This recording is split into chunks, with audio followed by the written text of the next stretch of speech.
All right. Hello, everybody, and welcome back to Chaos. It is July, Mm-hmm. and no K-pop happened. Nothing that either of us either cares about or had anything interesting to say. The only things of note, Stacy was weird, but it's not bad. Dreamcatcher was well, I guess it depends. I wasn't offended by it. Dreamcatcher was okay. Painfully mid by Dreamcatcher standards, but I still think it was better than OOTD, and so I'm whatever about it. Yeah, And that's the whole month for me. I had an hype and an NCT mid, so that's the Chaos episode for this month, really. But that JK. took less than a minute, so Not our worst, not our best. Can you imagine? I'm still here, Danny. Lotus is still here, Lotus. And this is still Chaos. But Azalea's also here today. yay! Hello. Azalea's here. It's the three of us, pressed pedals officially. And we still want to talk about music. So instead of talking about K-pop from July, we are going to talk about just music in general that we've liked from the year. There is a lot of music in this episode. There is a lot of genres, a lot of artists. Yeah. Yeah. We'll figure it out as we go, but let's just talk about music, shall we? Yeah, really living up to our namesake. Thank God there's some flexibility in it and putting the chaos in chaos, because we didn't want to not do an episode, but Right. we didn't want to just We've lie or pretend that we care about the songs when we really don't. Yeah, like we've done it before, and it's resulted in an hour-long episode that probably had 30 minutes of actual K-pop discussion. Which is fine, because it's fun. But this is, I have even less to say than that episode. There's we were nothing. sweating coming in like, should we just do something else? Sure, why not? And we said, yeah, let's just do something else. We listen to music outside of K-pop, and so let's do it. Which we never talk about with each other is the funniest part. For Yeah. K-pop, we really have to try not to tell each other everything, and even then, stuff gets through just because we're talking. This, we hardly have any idea what any of us listen to, except for when I put on music in the car with Azalea. And even then, sometimes I listen to shit I hate, so. Yeah, and like similarly, when I'm in a call with Azalea, I'll play my music, but I generally keep it to music that I feel is universally liked. So why did you play Smoothie over the phone? Because that's universally liked. Do you not know that Azalea likes that album? After you Stockholm syndromed her. And No, also, I said- Now, you hold said on. the album. No. You did not say Smoothie the single, which is what I'm talking There about. we go. That's the the difference. clarification. Azalea told me that within the context of the album, it's not as bad. It's true. Both things can be true. Is So- it a song I'll ever seek out by myself? Absolutely not. But in the context of the album, I see how it makes sense. So I rest my case. I'm going to take that as I was correct. I play music that is generally well liked in group settings. But Also, please never feel you have to. I mean, I have made you listen to my like early 2000s Nickelodeon boy bands as well. I can't pretend as though I'm. And I'm That's no true. better. Because we are listening to Best Song Ever by One Direction in the car. At least half the time. That's So true. let's get into it. Shall I start? Yes, we're doing round robin style roughly because our lists are not even. But we'll Yeah, figure it so out. there may be a lot of Lotus towards the end. Yeah, you know. It's okay.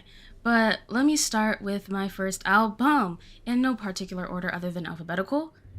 Bring Me the Horizon released the second album in their post-human series, Post-Human Next Gen.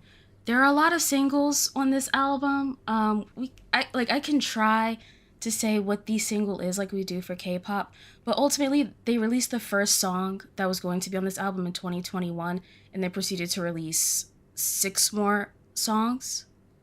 that are all considered singles. So I'll count Top 10 Statues That Cried Blood, which is the most recent song that came out with the album, as the single. Or was it released after? It doesn't matter. It's screamo, it's metal, it's a little bit of hyperpop. I am a big Bring Me the Horizon fan. Before there was K-pop, there was screamo, there was metal for me. And Bring Me the Horizon is a band that I've followed since maybe high school, I think was when their first album came out. That Chelsea Smile album or whatever, and it was all screamo. And since then, Bring Me the Horizon has really like evolved into a group that works a lot of like really interesting melodies and synth and EDM and hyperpop, like I said, into their albums. Sometimes it works, sometimes it doesn't. Post-Human Next Gen is without a doubt my absolute favorite Bring Me the Horizon album to date. Wow. That's crazy. Not in any real reason. That's just crazy too. But just, after such a long career, it's a little crazy. They've been around. Yeah, I think for almost 20 years maybe. Ooh, that doesn't make sense. I'm only 29. It's okay. But this album You act as if you weren't depressing or like depressed at 9 years old, bitch.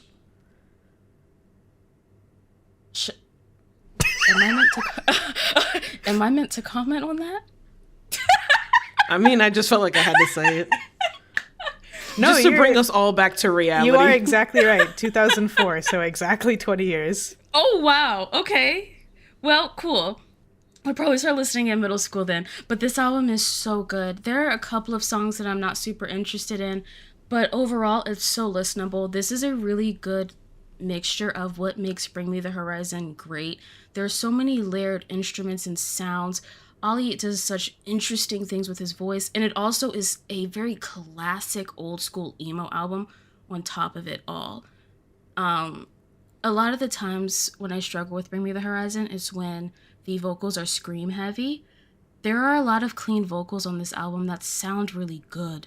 I don't think Ollie is the best singer live, frankly, but on this album, he sounds incredible.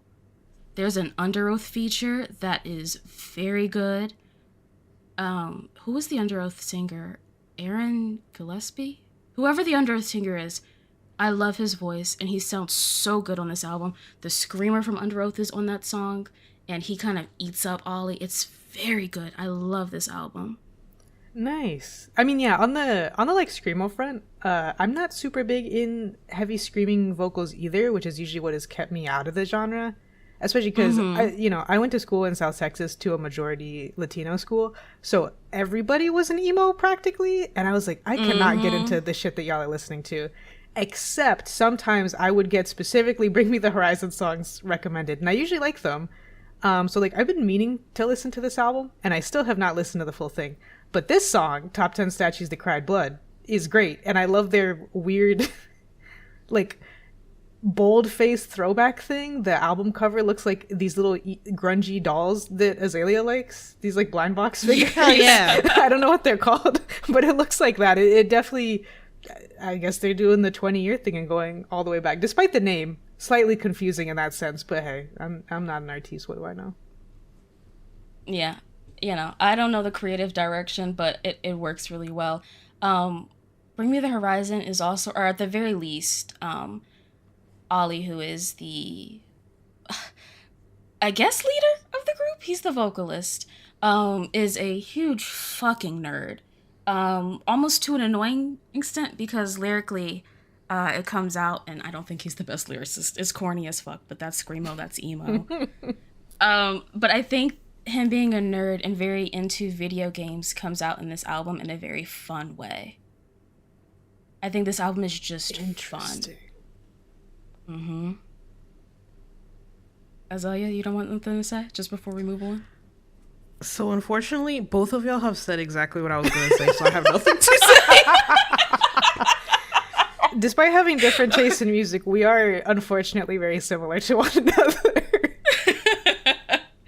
All right, then. I just wanted to make sure that, in our groove, you also got in.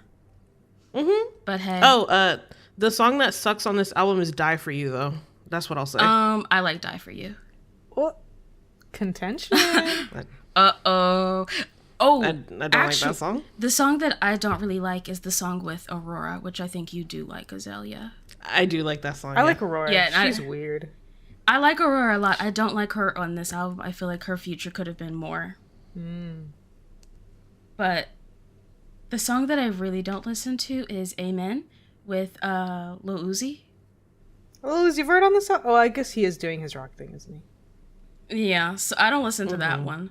And maybe like one or two other, but the rest of the album, I'm good for it. Nice. Yeah, it sounds really nice going through it. Yes. Very cohesive. Which is album. shocking that you said, bitch, because I've been out of the whole emo, screamo business for a while.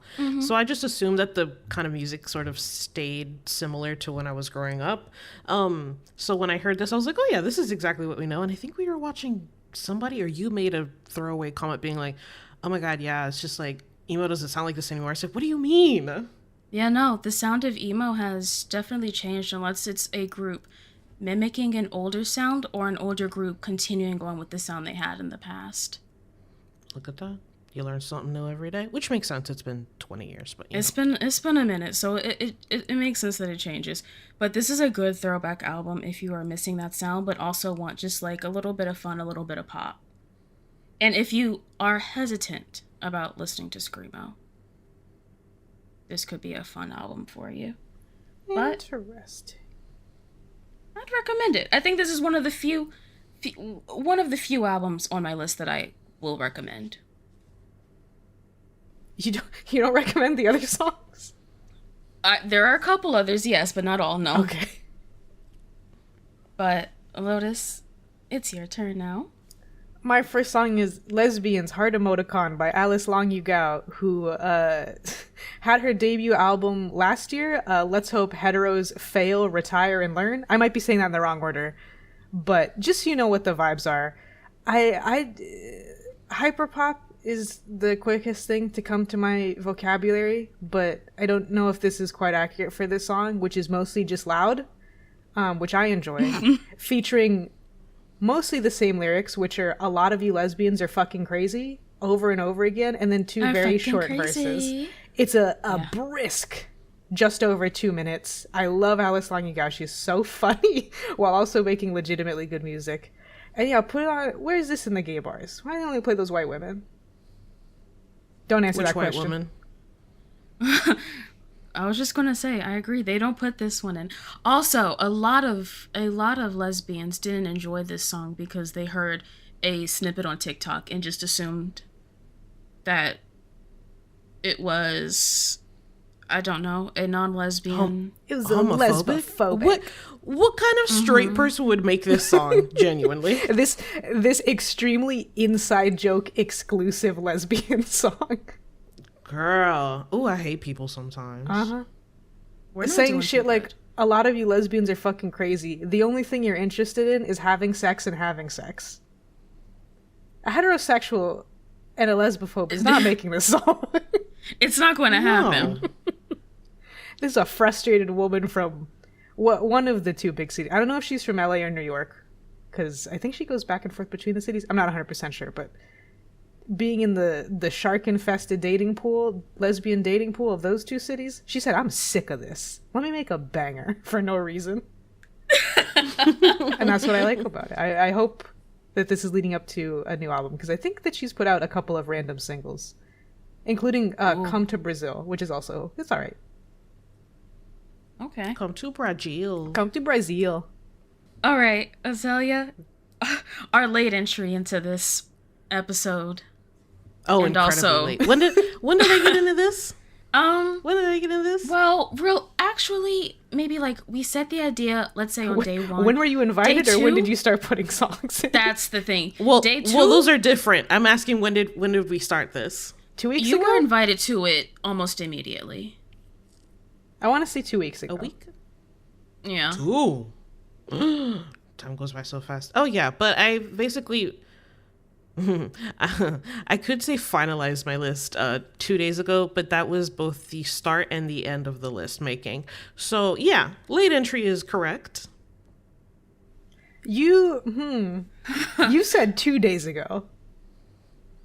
Is that not when I said that my thing was finished? No. Was it yesterday? Yes. Yeah. Oh, fuck off. You know I don't know. Yesterday. It was very recent. Okay, yeah. That's okay. This isn't about me procrastinating or anything. My first song... It's about your Gemini ways. It's part of how you enjoy the music. It's important. Yeah, I guess so. Don't give me that much credit. Whatever.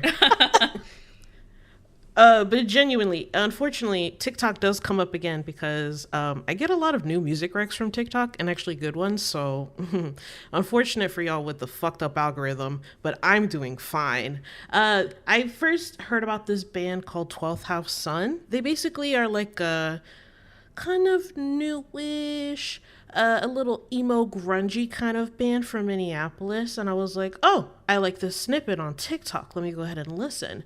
And it's for their song What If from their album Behind the Glass. Genuinely all very good. I like how the noise, the instrumentation is much louder than the vocals. That makes me feel good when it's like 2 a.m. and my earphones are fucking at 100%. I can just vibe. A lot of the music, I just want to vibe. And this shit just gets me in the mood. Very good, very good. I did like it. So I put it on here. It's very early 2000s Silent Hill trailer music in the best way Exactly. possible. Yeah. And that is my preferred kind of music to listen It sure to. is. Yeah.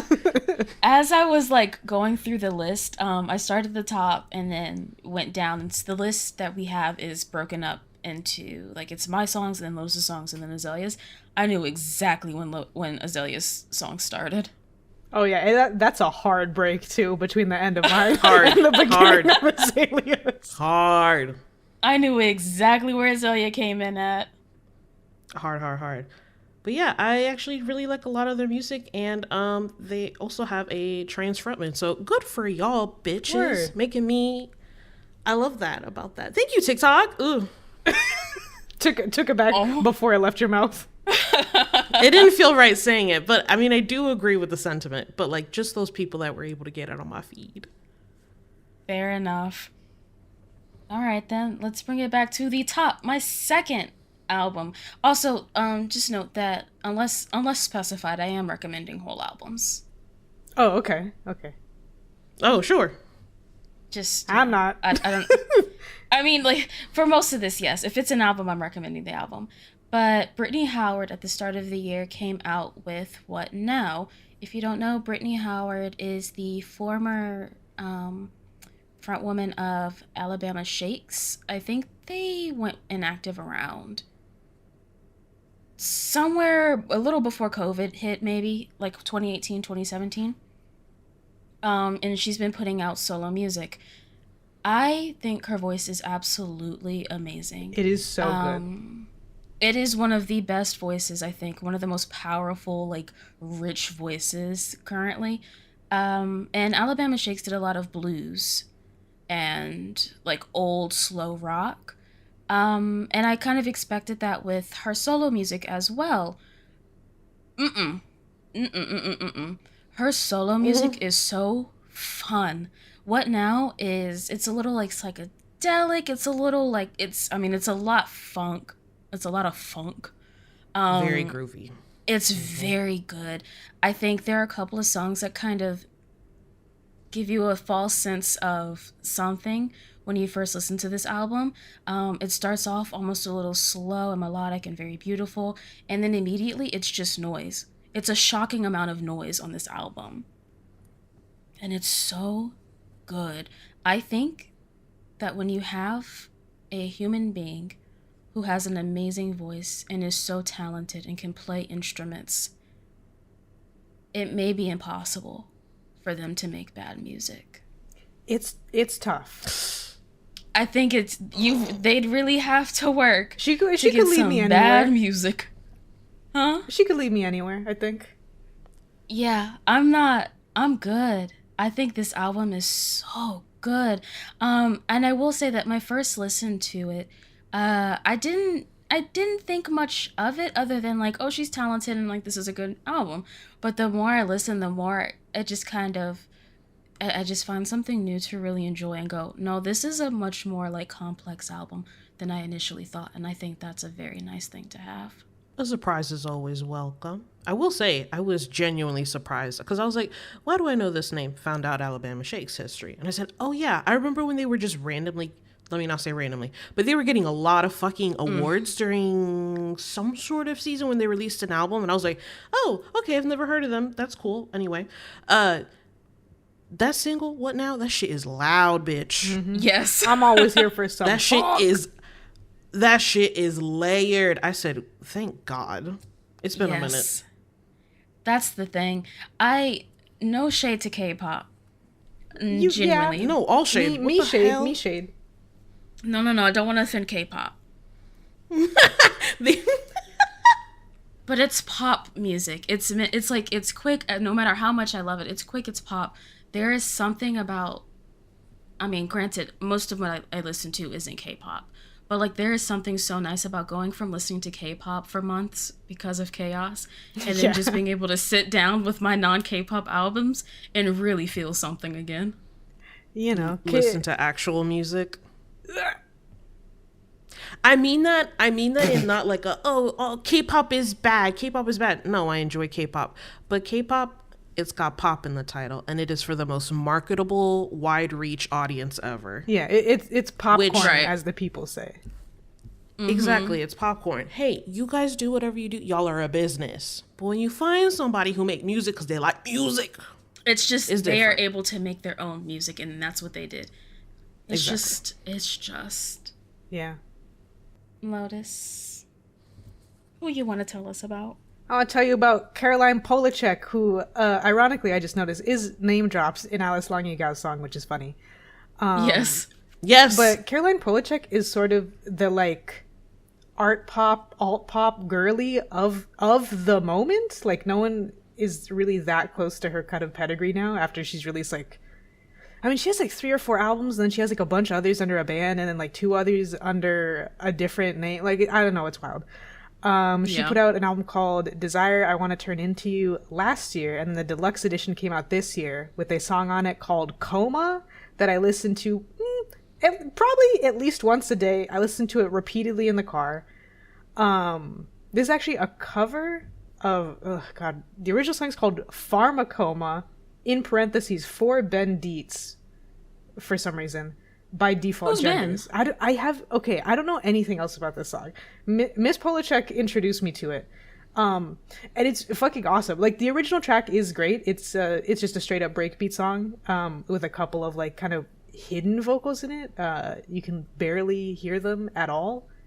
And then Caroline was like, hey, I'm just gonna do a cover of it that's mostly the same, except I'm gonna add my own kind of melodramatic lyrics and then, like, 3 minutes of Florence Welch level vocal gymnastics at the end for no reason, and it's awesome. Mm-hmm. Oh yeah, I love this song. That bitch just yodeling. You know what I love? Yes. It sounds like she's playing it forward then reversing it. Put my thing down, flip it, and reverse it, but she's just doing vocal stuff because she's physically capable of it. Love that. Yes. That is what's missing from a lot of music that has just an amazing beat and, like, very slight vocals underneath. It's missing just, you have to still be able to really fucking yodel back there. Oh yeah, if you're not gonna do glitch vocals, then you have to do this. You can't just barely deliver. You gotta go. Mm-hmm. Azalea? Ma'am? Yes. Can you tell me about a song? I will. You know how I was talking about loud music? I might have been paying attention. This next one, bitch, is fucking noisy. Granted, there is a decent reason for it. Yeah. So my next song is Luster by Camellia. And this song specifically, so let me tell you guys a little secret. So before I was invited to this, which genuinely there was not a huge gap between the inception of the concept and when I was invited, but I was like, oh, I'm going in this and I'm just getting whatever songs I like, not remembering that there was a 2024 hard limit, so it had to be released on this year, and that immediately, I wanted to quit. So yes, you did. So a lot of what I did for my list is I went searching to see if any of the artists that I like a lot had released music this year. A lot of them were no's, and these, unfortunately, were the ones that did fill that brief. So it's okay. This song is for Beat Saber, so you can in fact play it at Beat Saber. Mm-hmm. So imagine just like the loudest, noisiest, mentally ill type shit you can imagine. That's what it sounds like. It's a DDR song for sure. It has that energy where it's like, what if every instrument was on at the same time? Exactly. Which at first I was like, how do I feel about this? But then as I was listening to it, I realized that they were kind of going back between like their old sound and their much more newer sound now. And I was like, oh, okay, that's kind of like, it felt almost like for the people who are going to listen to me for the first time in Beat Saber, this is basically all you're getting from me. Their little pitch. It was their pitch song, and I thought that was very charming. Mm-hmm. So yes, it goes back to like their old crystallized sort of sound from 2015, which, oh my God, I love that fucking album. That album is so good. If you love Final Fantasy 13, give that fucking album a listen. It just puts me in some fucking crystal little space, bitch. I feel so womanly. It's great. I feel like a beautiful little, like a little porcelain doll listening to that kind of music. So yeah, I don't know, if you like sort of loud, obnoxious, switching between beats and different instruments and synths and shit, hit that up. Easy. All right, let me move on to my first I don't really recommend this album pick. Okay. So Chromeo put out an album this year called Adult Contemporary. Chromeo is another group, it's a duo that I've been listening to since maybe like early high school. And since that time, they have put out very similar sounding synth pop, kind of funk soul albums. I haven't listened to every one, but I can say almost confidently that almost all their albums sound the same. They sound good. The production is very good on them. Adult Contemporary has very good songs. There's a song on there with my girl, La Rue. Do you know Bulletproof? Of course I know Bulletproof. Her and Titanium by Miss Sia. Here we go. Do you know? Because she's on there and it's one of the better songs. But Chromeo makes very like technically good music, and the content of the songs is usually where they lose it, but I'm okay with a little misogyny, so it's fine for me. But they've been making the same sort of like, I'm 38, kind of a deadbeat without kids, but like I like women. It's strange middle-aged misogyny, but it almost feels like that is very intentional if you look at the cover of their albums.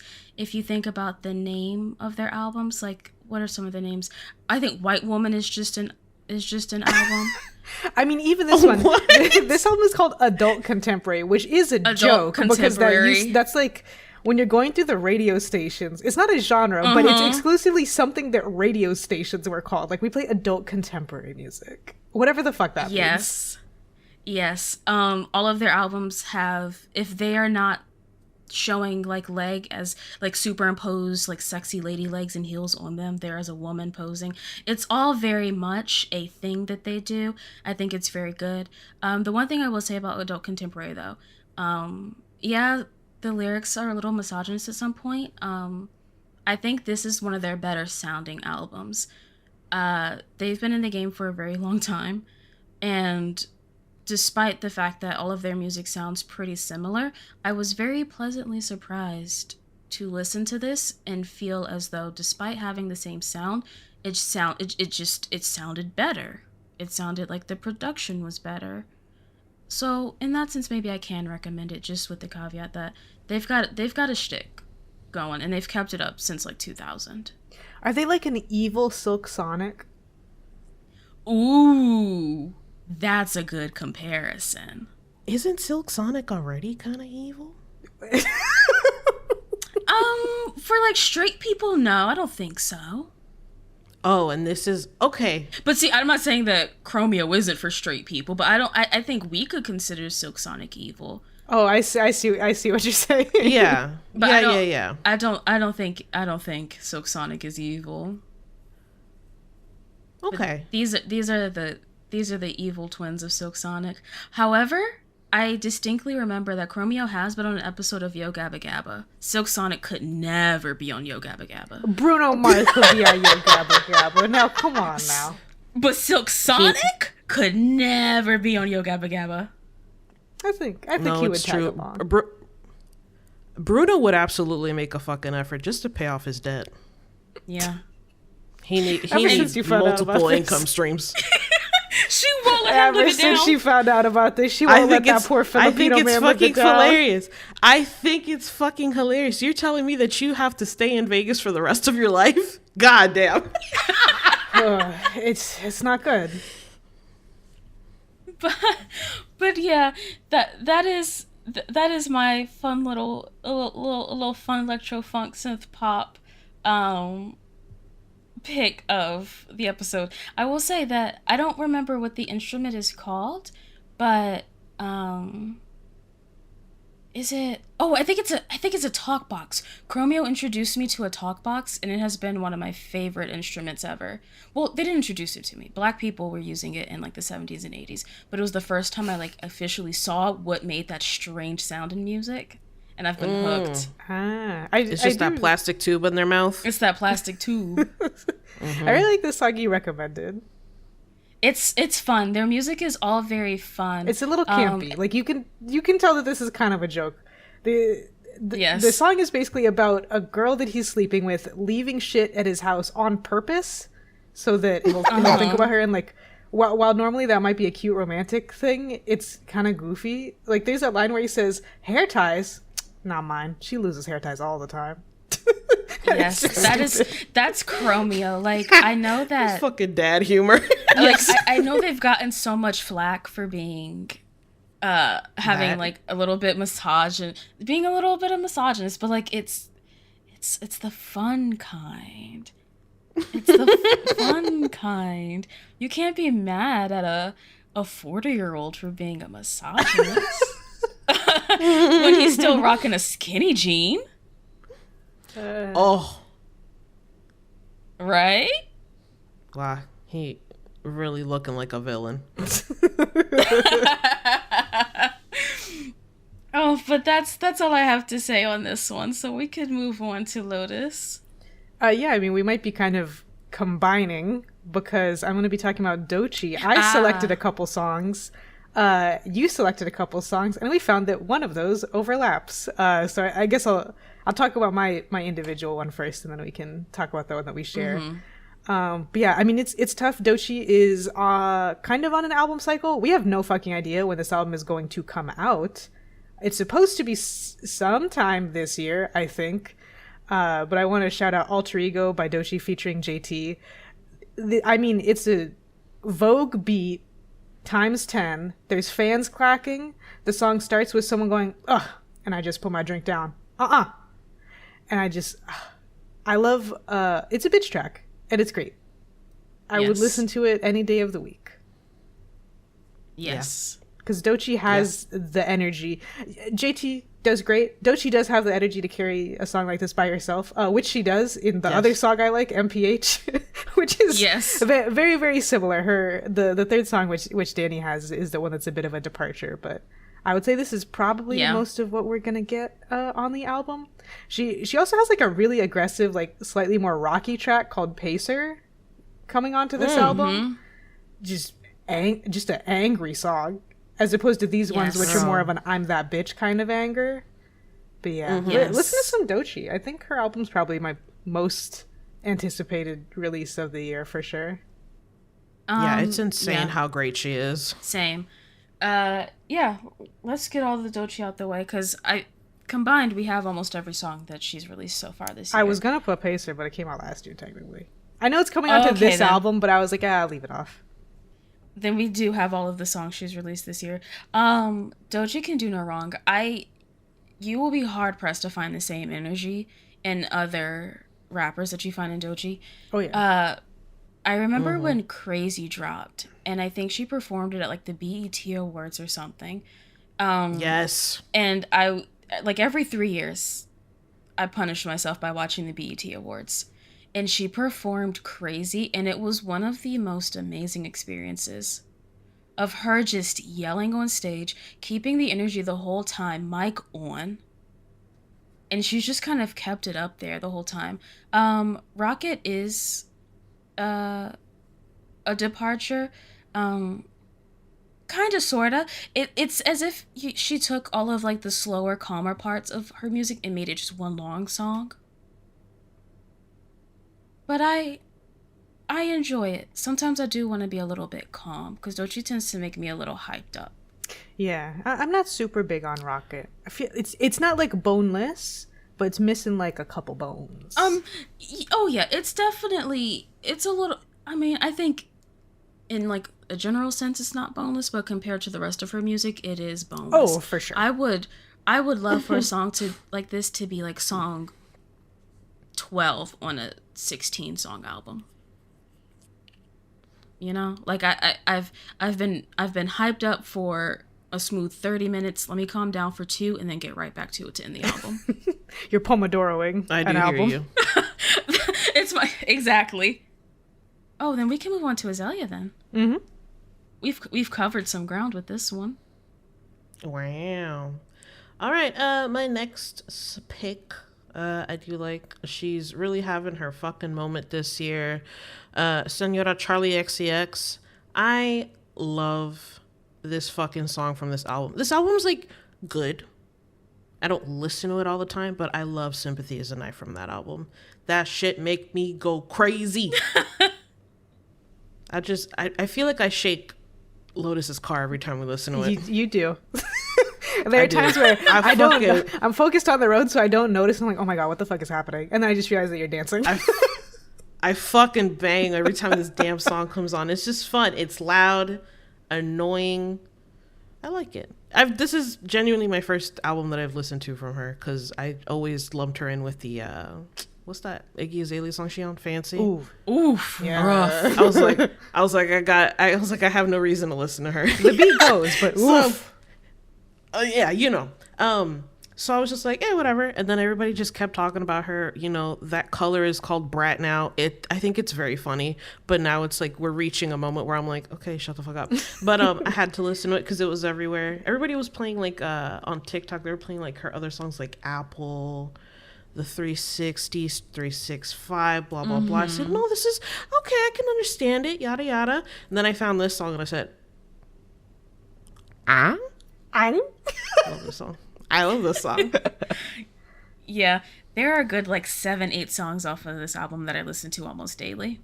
Yeah, I mean, it's a great album. For me, It's a great album. the number one is the Girl So Confusing version with Lorde, not the original one. And it's mostly because Lorde fucking devours that song. It's so incredible. There's a lot of great Do you know ones. she did that in a day? Talk. Oh, yeah. She got a voice note. She said, okay, sure. I think so. I think it'd be important to work it out. I thought that was fun. I think that was fun. It was fun. But yeah, unfortunately, you know, it's a good thing that we don't leave our homes because as gay people, I think Brat would immediately become overplayed. This is just what happens when when white gays find something that they like, is that they never stop talking about it. So thankfully, it's just us listening to it on our own and occasionally in the car. So it's still at an enjoyable level. But rip to the rest of y'all. That's why I can't listen to that girl Chapel Roan. If I listen to Hot to Go one more time, HOTTO. There's people talking about it at work. I don't like her. Yeah, and our like our weekly work meetings, whenever like a music icebreaker comes up, it's a chapel, and I don't want to hear about it. I don't want to hear about the music. You know. I think she can sing. I saw her sing live. She sings really well. I think she's a perfectly fine artist, and I mean nothing mean towards her. Would I say that I'm annoyed by people acting as if she's the first person to do any of these things? I think, You know. unfortunately, a lot of people know. don't listen to good singers. And so when they hear a good singer, they think this is the first good singer to exist in, like, the past 10 years. And yeah, most people You don't know. listen to good singers, and most people do not listen to queer women artists. Yeah, I also think like her whole story kind of gets people behind her as well. So like she's really got a lot going for her. And congratulations to her. I hope she's doing okay. She sounded really People are bitches. to not her. good. I'm just saying this on a yeah. bitch podcast. I'm not out on Twitters fighting people. right. Bitches Right. to her, and also like apparently Really- trauma dumping a lot on her Yeah. during meet and greets, and so she had to stop. And I said, "Oh my god." Yeah, it also seems like the extremely fast Yeah. upward tick in her popularity and fame has really affected her, as it would, I think, anybody who just went from making music to performing at some of the Exactly. largest festivals. Exactly. So like, I hope she's doing good. But yeah, I've never really felt the want to sort of explore her discography. So like, I'm good here. Azalea found the gay album to listen to. All of Charli XCX's gay albums, if you try hard enough. To me, Yuck by Charli Pardon XCX me? is about finding out you're a lesbian. And that's all I have to say on the matter. Yuck. Yuck is off of her previous album, Crash. That's how I felt when I found out I was a lesbian. Yuck. That's funny as fuck, bitch. It's a cute pop song about her going, I'm not supposed to feel this way. Why are you trying to be in love with me? Ew, I don't even like you. It's that oh kind of Lord, song. she tsundere on there. She tsundere in the song. She may drop a couple he hymns, but I just ignore them. That's a lesbian to Him me. lesbians do exist. There you go. Exactly. Point. Where is it? What? I don't know. If I'm being all the way honest, I got distracted as I was saying that, so I don't know what I was referring to. Oh, I mean, it was audible. The distraction was audible. Point I'm Charli sorry. XCX is what I assume you're going to say. Or point lesbians. One of the two. Who fucking knows? Let's move on. Let me lock back in. I want to tell you about a little 19-year-old British girl who goes by the name... Is she British? I think she is. 19? Who goes... Oh my god. 19. a child. This makes sense. Who goes by the name of flowerovlove, but it's of is spelled O-V. Flowerovlove. It's very cute. She put out 2 singles this year. One was titled Boys, and the other was titled Breaking News. And it is exactly what she think a 19-year-old would be doing. It's music about boys, about being young, about being in love, or at the very least having a crush. It's very cute. It's very fun. We tend to talk about like music, oh, it makes me feel like a woman. It makes me feel like a girl. These songs make me feel like a teenager. Oh, yes. When, like, Yeah. like just a teenager when the teenage years were fun and good. I I was think gonna say this is an incredibly youthful pick. it's very youthful. It's there to remind you that like having crushes is fun. Which I think it's a forgotten thing. People don't like to have crushes anymore, but I think having a crush is so fun. What's the You point just if gotta there's listen- not a crush involved? What's the point if there's not a crush? What fun are you having? So does that mean you have a crush now? Who knows? Ooh. You see? You see? That was so foul, Lotus. What do you mean? That shit came from the chest, bitch. She has a crush. Lotus picked it right up. Yes, and. But yeah, I'm very curious to see like if her music pops off, where she goes, because she is so absolutely young. I think she started making music and posting it when she was like 17. The first article I saw said she's 16, so I'm assuming that's, you know. Woo! Whew. Oh my Christ. Insane. But I'd recommend it. This is a good song for the summertime. It's one of the songs, or both of them, frankly, are kind of songs that kind of I'm sure will fade out of my daily listen very soon. But for the time being, I'm having fun. It's summer and I'm having fun. Lotus? I'm here to talk about Dog Race. This is a goth band? Not necessarily that they do the whole 9 yards with the makeup and everything, but they make straight up goth genre music, which I didn't think people made anymore. Maybe they do, maybe they don't, and I'm just out of touch with gothness, which wouldn't surprise me. But these songs go, they're so good. I mostly want to talk about the leader. I think that they are leading up to an album later this year because they put out a couple of singles. I think they're both good. The leader and It's the Squeeze, just that kind of rising, falling, very strange vocal style that you hear in goth songs, and just a lot of nice echoey rooms that these guitars are being played in. I don't necessarily know what these songs are about, but I just imagine that Netflix's Wednesday is a good program and this is the soundtrack, and that's the vibe that I would like to impart upon anyone. Oh, an ideal world. Yeah, in an ideal world, this song is exactly the same because it's still good. It's still good in our world, you know? I think the leader's a little stronger. Yeah, the leader is much more energetic, for sure. Yeah. Yeah, I agree. All right. Azalea? Hello. So I'm back on my sad shit again. This one's not too sad, but she's a little more spooky sad, which is also very nice to feel late at night. So I first discovered this artist this year, Chelsea Wolfe. Never heard of her before. I think she was actually recommended to me on Spotify, so I went ahead and clicked on her. And she has an album called She Reaches Out to She, which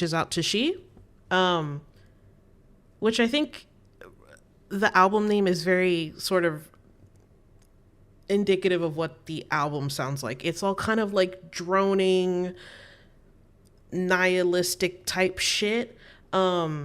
And my favorite song, or at least I think the most listenable song on there, just kind of out of the get-go, is House of Self-Undoing. It's a little, what's that fucking band? Not Twisted Sister. Oh, I can't remember the name right now. But it's got a dark, heavy beat. It sounds like it would be right in the fucking Girl with the Dragon Tattoo Yeah. movie. So, yes, absolutely the most listenable track on there, but I love a bitch who can do a haunting vocal. One of my favorite things, I'm internally jealous of it. I want to be spooky on a song, and she can do that. You could. I believe you could. Yeah, we believe in you. We're talking about Miss Wolfe right now. Oh, sorry. Sorry. Mm-hmm. I didn't mean. But yeah, this album's good if you want to just like late at night just sort of stare into a refrigerator for hours. That's the feeling. The Jennifer's Body of it all. Yeah, DK that movie. So yeah. Okay, well. Yeah. Don't know who you think you're talking to. Am I not talking to lesbians? Either. Oh my god. Yeah, and everyone said it was a lesbian movie, so I said I refused to watch it. It's I always forget sometimes. that Danny's not gay. Not where it counts. Not where it counts. Well, it's also just a good horror movie about the horrors of being a teenage girl. Would that help? You trying to convince me to watch this? I think it's a good movie. Maybe. Okay. I like Carrie. Oh, Carrie's a great movie. Oh, I've never seen Carrie. That's a fucking horror movie about being a teenage girl. I think it's also important to note that for most of my life, I thought I was too sensitive to watch horror. Oh, yeah, that is true. Mm-hmm. But moving on, let's continue the lesbian sort of theme and talk about the music of some of the most annoying lesbians. I don't know if the band themselves are lesbians. I don't know if they're lesbian, but lesbians seem to really like The Last Dinner Party, which is not a new band, but their debut album came out this year, Prelude to Ecstasy, however you want to say it. Nothing Matters released last year, which was the first single, and I think it's an okay single. But it was a song that I heard on TikTok and almost immediately said, I don't want to hear it no more. And so I just kind of left it alone. And then I heard, I don't remember what song I heard from the actual full album's release. Maybe Caesar on a TV Screen or Feminine Urge. Two pretty popular songs on the album, and I was a little hooked. And I want to reiterate, The Last Dinner Party makes music that feels as though it's for annoying white lesbians. Oh, yes. It's true. It's the perfect mix of like indie rock. There's a little bit of just like, you get some really nice instruments in there. It gets a little, what is that? Baroque? Is that like a little Baroque, a little orchestral? It's pretentious. And you're recommending this song just for the people in the audience, just to be clear. I am recommending this song, and I'm recommending the album even more. I think the album is way more interesting than their first song that released from it, Nothing Matters. Okay. I think there are some pretty interesting transitions. I think the vocals are interesting. It's an interesting album. It's a good album for a debut album. It's a little crazy, but I don't know. It feels like a bunch of rich white women got together with resources and were able to put out just an absolute hit of an album. But again, there's this edge to it, annoying white lesbian edge to it. And sometimes that's the flavor you want in a song. Sometimes it works out. So I don't have much to say about it other than that. It is a group full of, I believe, everybody is a woman in this group. They all play instruments. And as you can imagine, it's very like, you get a little bit of like ABBA in there sometimes, vaguely. You get a little bit of Kate Bush, which really, a lot of Kate Bush. IMO. That's the real annoying lesbian influence right there. God damn. It's good though. I like it. I'm being negative, but like I like it a lot. This is on my list for a reason, because I enjoy it. Okay. Because I did listen to this song and I was like, what's Danny doing? Like, I can't tell if she would like this or if she would hate it. Because I also was like, I don't know how I feel. But you mentioning all of that, I feel like I'm in safe hands. It's like, and I can't listen to the album. Yeah. I think the album is a little more interesting than Nothing Matters. It's like a good starter for the band in general. But I think they do more interesting things elsewhere. Yeah. Which is like... Go ahead. Go ahead. Oh, okay. I take it. This is another album I've been meaning to listen to. There's so much music I need to listen to. I'm just lazy. And I mean, it's a good thing that you gave in all this preface as well, because I had heard this on the TikToks and the Instagrams and didn't realize that was the song. And if I had known that, I would have taken the album off the list. But now I'm back around because I listened to the song in full and I was like, oh, I know this song. But listening to it as a whole song did not make me want to rebuke the album as the snippet does. I'd put it pretty low on the list. Nothing Matters. I'd put it pretty low on the list. I think it's just it's their poppiest song. It's the most marketable song on the album, but they get a little haunting, I think, elsewhere on the album. I'd recommend it for sure. It's a little bit of a wild card album for me though, in terms of my tastes. It's not quite like the others. Okay. Lotus. Speaking of white people shit. No, I'm just kidding. Well, kind of. I don't know. There's this kind of joke that...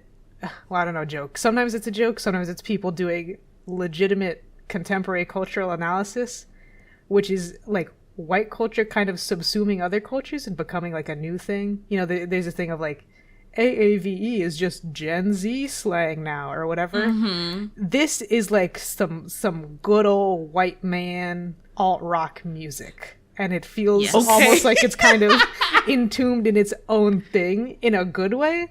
This is a song called Cold Reactor by Everything Everything off of their album Mountainhead. I haven't listened to the whole album.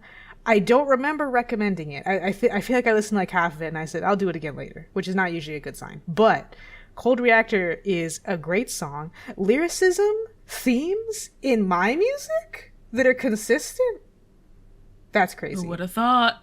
Yeah, and not only that, but he also does have, I don't know the lead vocalist's name, honestly, but he has that good kind of, I don't know if wailing is the right word, just a raspy, sad white man voice who can really sing when he needs to. It's the kind of voice you hear it and you're like, oh, you know, he's probably not able to hit notes, but he's such a good lyricist, whatever. And then he starts actually hitting some shit and you're like, oh, okay, damn, okay.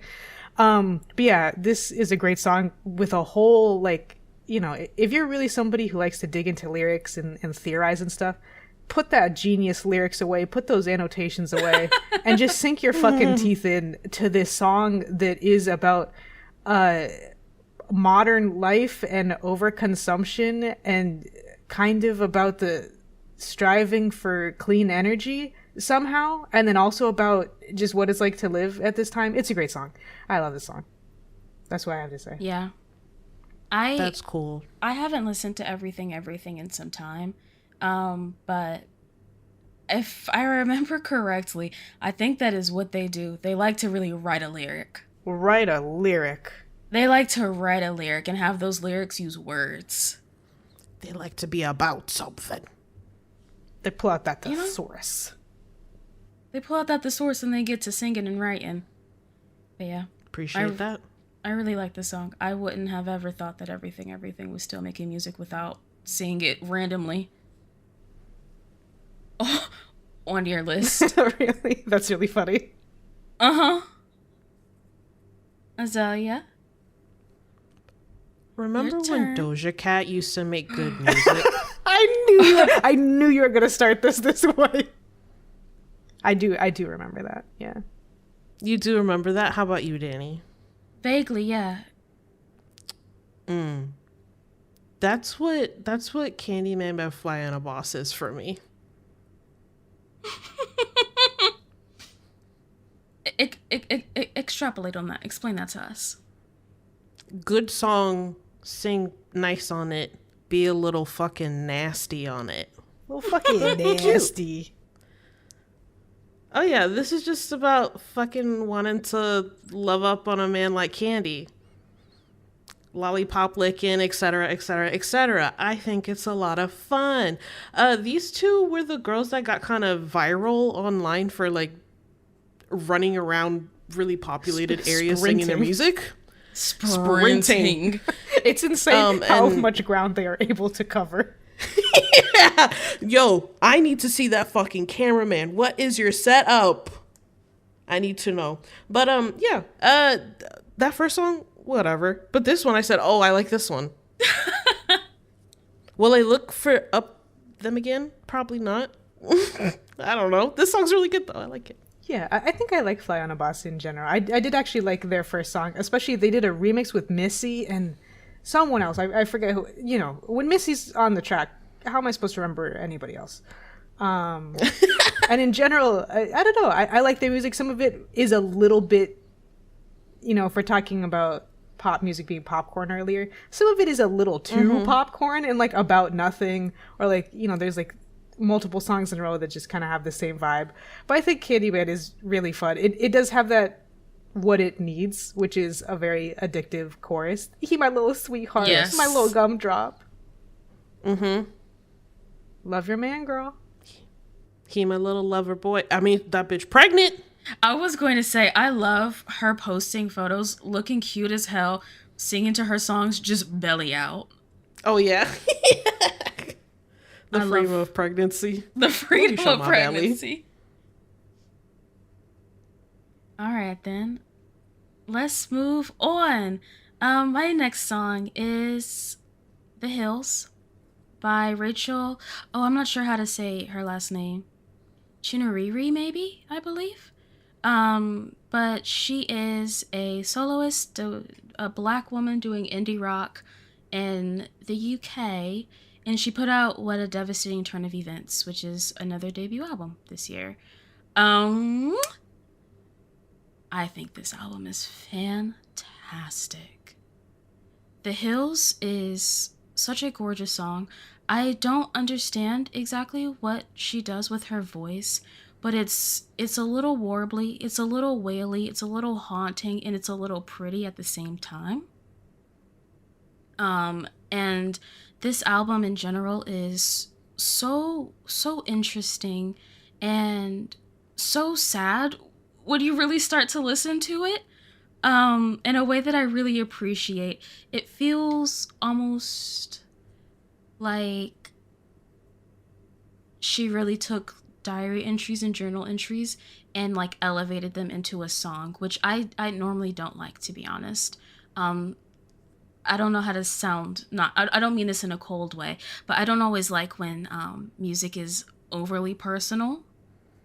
Because sometimes it just feels, the lyricism is a little too in your face. It's I'm just telling a story, but if you can tell that story really well, if you can tell that story because you can write, or you got somebody who can write, amazing. I love it. I love this album. I listen to it so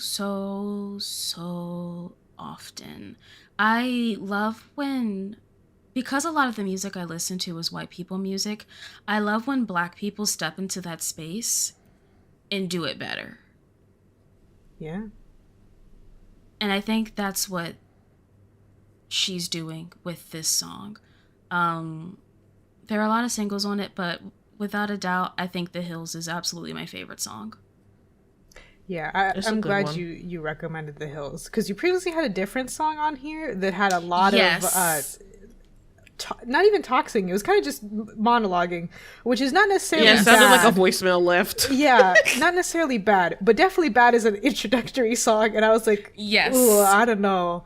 Whereas The Hills is like screaming, crying, throwing up indie rock song that would have lit my ass on fire as a teenager. It's lighting my ass on fire now, but in particular, head leaned on the bus, bouncing against that frame, listening to this and my shitty $10 skull candies. Yes. It's that good kind of like, I'm not feeling sad, but I just had a long day and I want to get sad. So let me put this on the bus ride home. And I love it. I love it. A lot of her music doesn't have like a lot of numbers behind it. But it's really good. What do you mean by that? Just like streams and shit. Yeah, girl. the girls ain't streaming. Numbers. Oh, stream numbers. Yeah. What'd you think I meant? I mean, I didn't know. That's why it was a slightly odd sentence, Danny. I have to be honest. It took me a second too. Apologies. I was like, is there a decent? It happens. I was like, is there a deeper concept between her not like using like numbered tracks, or I don't know. I was going. No, that actually kind of makes sense. It does. No. I just mean, shockingly enough, there aren't a lot of streams, and I don't hear about her a lot. But I think if you like indie rock, like, this is such a classic indie rock album with a little bit more to it. So, listen, again, not every song is a hit. I did change the single that I recommended because it's not very good. And I said, no. I need a better representation on this album. So, not every song is going to be good. But the intent is there. The Hills is very good, though. The Hills is good. If you want to just listen to that, go listen to The Hills. Listen to The Hills. And with that said, Lotus, your turn. Thank you. I think we might have a depressive streak for a second here. So bear with us. Hey. My next song is Say Goodbye by Future Islands off of their album People Who Aren't There Anymore. Jesus Christ. Just swinging. And this song is about the lead singer, Mr. Herring, and the end of his, I think, multiple decade-long long-distance relationship. It sucks. It's a great song. It sucks to listen to in that way, but it is good to feel sad. I think this isn't the song that you want to go to if you just need to feel sad for a day, because it is too sad when you start really getting in there. I don't think the sound is necessarily particularly sad. If I didn't know any of the lyrics, if I didn't speak this language, I'd be like, oh, it's like it's a cute little like indie pop kind of fun thing. I could hear it on the radio, like that hand clap song. But no, you hear a couple lyrics and you're just devastated. I love the tone in I shouldn't call him Mr. Future Islands. There's other people in that band. In Mr. Herring's voice, the way he sings, yes, is just it's so unique and so nice. Some people have that gravel and they do something stupid with it, and he's doing exactly what he needs to do, which is be depressed. Yep. Oh, yeah. Unfortunate, but God, I need it sometimes. Unfortunate, but he got the brief, and this is another one where, similar to The Hills, it is that thing of like, this is a very personal song about a very specific thing of having a long distance relationship, and then also I think at this point in the album, I don't know if it's officially ended, but the title kind of says it feels a little. It's a little bit of foreshadowing. And yeah, he's just able to tell that story in such an intriguing and nice sounding way that it's worth it. Easy. Yeah, I really like this song a lot. I had to listen to the full album. Ooh, so it's been added to the I do list. recommend this full album, like 100%. Yeah, I remember nice. a Future Island song went really big a few years ago, or maybe longer than a few years ago. Ooh, and it was similarly kind of sad and interesting sounding, but who remembers a decade ago? So it's back on my list. Hey. Very nice. Azalea! Yes, ma'am. This next pick is just fine. I understand that it's fine. It comes from a fine album. Okay. But in my search of listening to music that came out this year, I fell upon a Miss Kali Uchis. Love a Kali Uchis. Yes, I liked her. I think it's her Telepatia album. Whatever album was on Telepatia. Yeah. And I was like, okay, I see what she's doing. This is she's singing like a little fairy, and then throwing in some fucking Spanglish in there that's actually good Spanglish, thank God. And I was like, okay, let me listen to this. It came out this year, Orquídeas.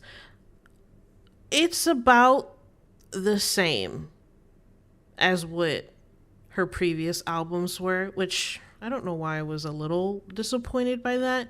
I think I wanted to see some more growth, but it's not a bad album. I just don't think I'll be seeking it again after this. So I went with the song that made me want to shake my ass after a bunch of like, yeah, this is fine. It's called No Hay Ley Parte Dos with Raúl Alejandro. Never listened to his music before this, but I was like, oh, he's got a little bit of a scratchy tone. Cool. Let me shake my ass to that as well. So that's my pick. Perfect. Yeah, I feel the same about her music. It's all good, but Mm-hmm. It's just like slow sex jam music, which is good. Yeah. Exactly. Yeah. It's good. It fits that purpose. It's just not anything that I would feel compelled to listen to after, like, on a daily basis. But this song was fun. All right. Well, my next pick is kind of similar. I randomly found this, I believe, Puerto Rican artist RaiNao, and she put out an album, Kapiku, I believe is the name of it. And it's vibey music. It's kind of understated, slowed down reggaeton, and that's it. That's the album. The beats are good, but not super in your face, shake your ass.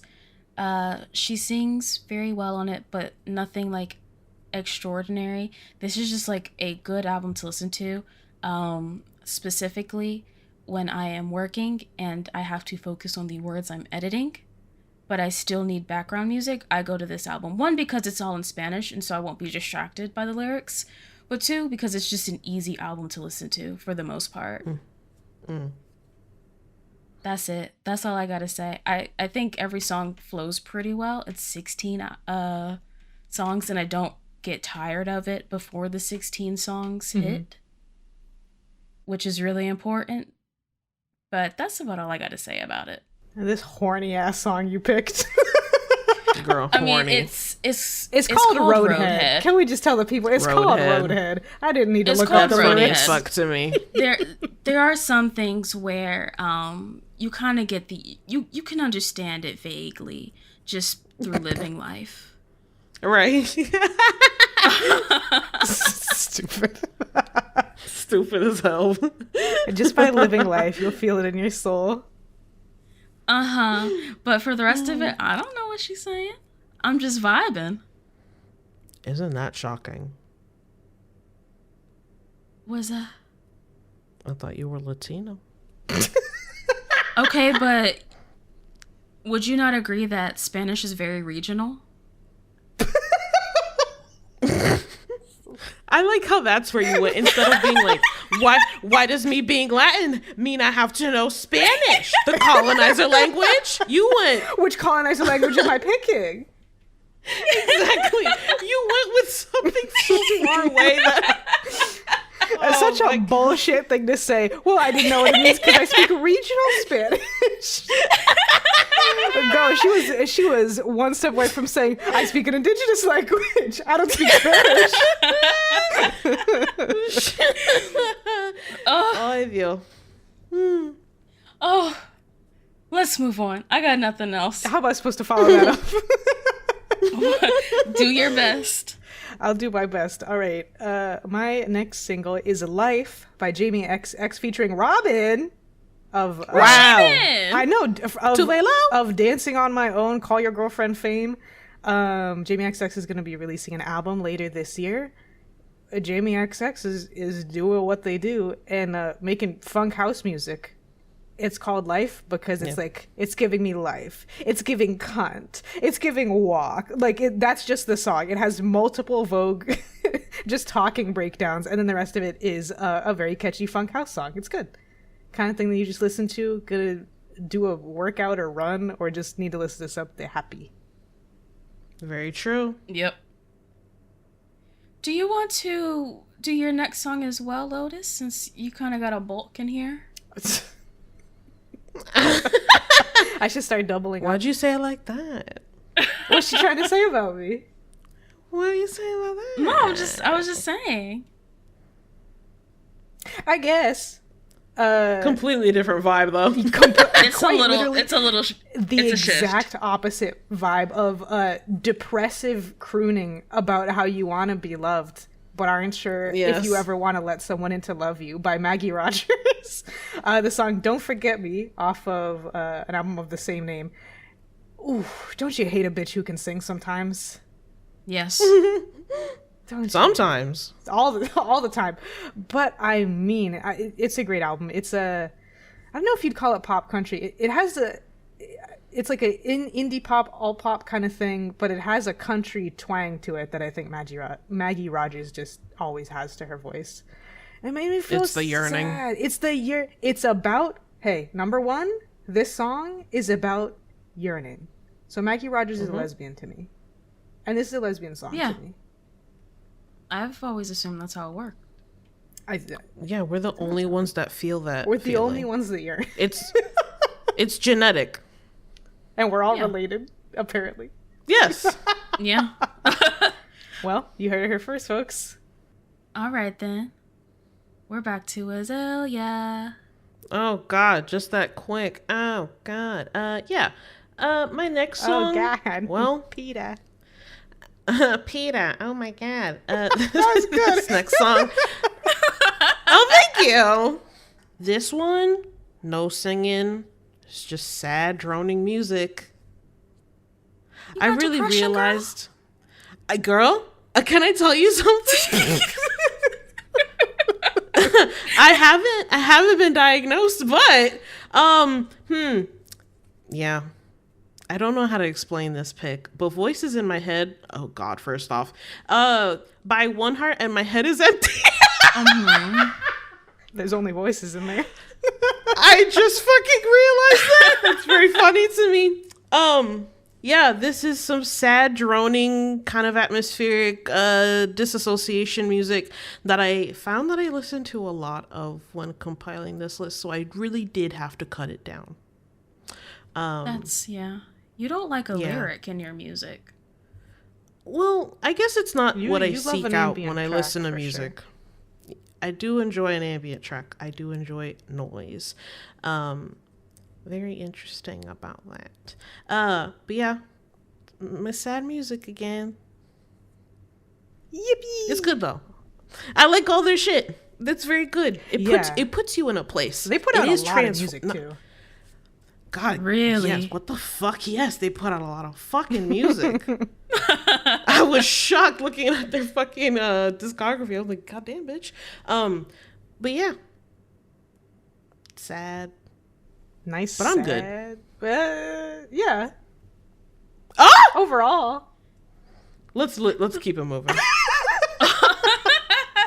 All right, we gotta move on. Azalea said, let's take it back to the emo days.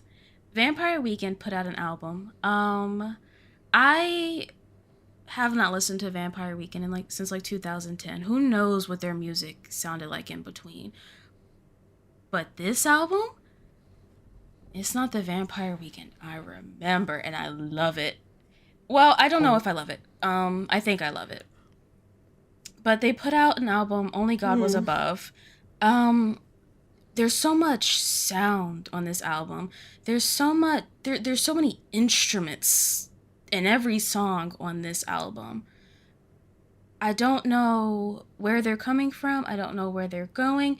Half the time, I'm not sure what Ezra is saying. But I like the way he's saying it. I think he sounds better saying it than he did back in, them old horchata Oxford comma days. I think those are songs. I thought my God. Just saying words. I was like, what the fuck is she pulling from right I think those are like their old songs that I listened to. I think.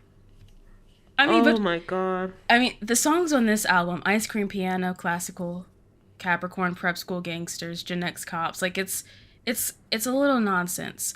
But this album is very interesting to listen to. Again, I think I love it, but I'm not sure. It's noise music, but for like a little indie bitch. And sometimes I want to be a little indie bitch. Okay, it's that Arcade Fire shit. Yeah. Oh wow. Yeah. I was gonna say I was like you said, this album had a lot of singles come out for it. I think I was exactly 50-50 where I liked half of them, including Capricorn. I didn't like the other half. I don't think I like this album. I don't know. I think I either don't care about it at all or I love it. And I need to listen to it a little bit more casually without thinking about it to figure it out. Because the mash of instruments sometimes is like, wow, that's really cool and interesting. And other times it's like, wow, this on top of the vocals, I don't know if I want to listen to this ever again. And I really I like that feeling. Well, sit with it. Let us know. I'll sit with it. I probably won't let you know, but I'll sit with it. Oh, okay. Lotus, your turn. Have you guys heard of one Megan the Stallion from Houston, Texas? Houston? I do know the Stallion named Megan. The Stallion named Megan. I mean, everybody fucking knows Megan the Stallion. There's a very good chance that everyone has heard Hiss, but just in case they haven't, I need everybody to go listen to Hiss, which is Megan's fuck everyone diss track. Everyone who's ever I mean, it literally opens with her saying like, I have a lot of shit on my chest and I'm gonna lay it to rest. Fuck all y'all. Deserved. Deserved? Because people have treated her like less than like fucking dog shit. She got shot. We don't need to get into the whole drama and confusion, but she got shot. A bunch of people said, okay, well, I don't give a fuck. A bunch of people said she was lying just because they like the guy who shot her or are vaguely friends with her. Just insane. Also, she is a dark-skinned black woman who's also very tall. So people fucking hate this woman. And this song, Venomous, an excellent diss track that's actually also really long. It's like over 3 minutes long. I guess diss tracks tend to be long. But when she's not a part of any particular beef going on, I feel like 3 minutes is a long time. It's just like incredible bar after incredible bar. Some of my favorites, the one that everybody already knows if you keep up with the hip-hop world at all, of course, is "These hoes don't be mad at Megan. These hoes mad at Megan's Law," which is the law that if you are a sex offender, you need to be registered. And this spiraled one Nicki Minaj into a full-tilt mental breakdown. Effect, like, she could not handle it. Couldn't handle it. Like, her career was already not great. She's, like, semi-officially retired and only appears on features, but she seemingly just did everything that she possibly could to destroy her career. Of course, the Barbs will always keep her up, but, like, right, you know, now a joke. And yeah, I don't know, it has a lot of the signature things that you enjoy from Megan. Beautiful in the music video. A makeup artist, $1 jillion in their lap right now, please, thank you so much. And yeah, just going after Drake, going after everybody. She says one of my favorite things I've ever heard anybody say, which is, I don't know the exact bar, but why every time one of you Z-list hoes are in an interview, I get mentioned? Calling someone Z-list is just funny. Oh yes, it's a skip silly... the whole fucking alphabet. You're not A-list, you're not B-list, you're not C-list. You're Z-list. So why the fuck are you talking about me? Because I don't know who you are. And then, like, halfway through the song, when she's kind of doing the bridge between her two verses, bitches swear they G, but the G must stand for goofy. And she says it's so mad. Funny. Saying the word goofy mad is so goofy funny. mad is so funny. Despite being such a biting song, she still manages to be Megan and be funny and hot and have a good time. So if you haven't listened to it, please rectify that immediately. You heard it here. I'm setting down a mandate. Well, any other Megan fans in the chat? Yeah, she's very hot. That's a beautiful woman. Beautiful. Before I even knew her, I was liking fucking old tweets of when she had her little white cowboy hat with the bikini and then the fucking assless chaps. Oh my god, she's so hot. Bless her. People trying to dig up dirt on Megan like they did with Doja Cat and just find her tweeting about anime 10 years ago. Yeah. And that bitch is still fucking vocal about it now. Oh, she loves her anime. They hate her for it. Mm-hmm. They hate her for it. Anyway, y'all fucking wish. You wish. That's the same bitches y'all wanted to date in high school, bitch. Mm-hmm. Choke. Yeah, I don't really listen to her music, so I don't really know. I like a lot of Megan's songs. Aspect. I don't like any of her complete albums. Yeah, I'm not the biggest Meg fan. I'll listen to a single, but I feel a lot of the times when you listen to a full album, it gets a little repetitive with her flow and the beats. Mm-hmm.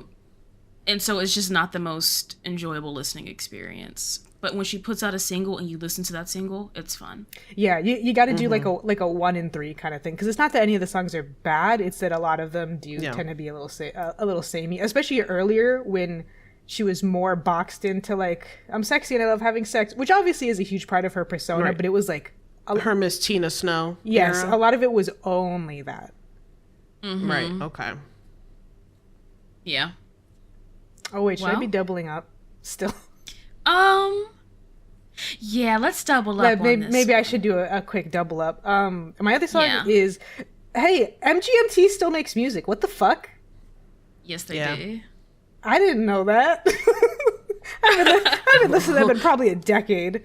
But yeah, and I mean, from what I understand, the fans are very lukewarm at best, I think, on on a lot of MGMT's other albums. Then they put out this album, Loss of Life, that I am just kind of obsessed with. This is one where, similar to Cold Reactor and Say Goodbye, I think that there's something to the lyrics, but I don't care. I just want to listen to the song. So, you know, maybe I'm not appreciating it as much as I maybe could, but it just makes me feel things. It makes me feel wistful and bittersweet and like the world may be beautiful, especially this song, Nothing Changes, which I think is probably supposed to be more depressing than the way that I read it, but that's okay. That's the beauty Hey, girl. of life. Mm-hmm. Impact versus intent. Impact bitch. versus intent. Ooh, say it. That is what real art is, bitch. You come away with your own thing about it. I ignore the lyrics and I just listen to the weird glistening guitars, a nice lo-fi drum beat, and I imagine them looking at butterflies flying around in a national park, and I go, "Oh, what a nice story." And if anybody disagrees, don't tell us about it. You shoot him with a gun. I shoot him with a gun. And I like this whole album. Lost of Life, I completely and totally recommend. I think it's a great album. There's a couple of songs that I'm kind of meh on, and weirdly enough, they're the more energetic songs that I guess everyone who likes MGMT was really excited about. But when I heard them in the album, I was like, yeah, whatever.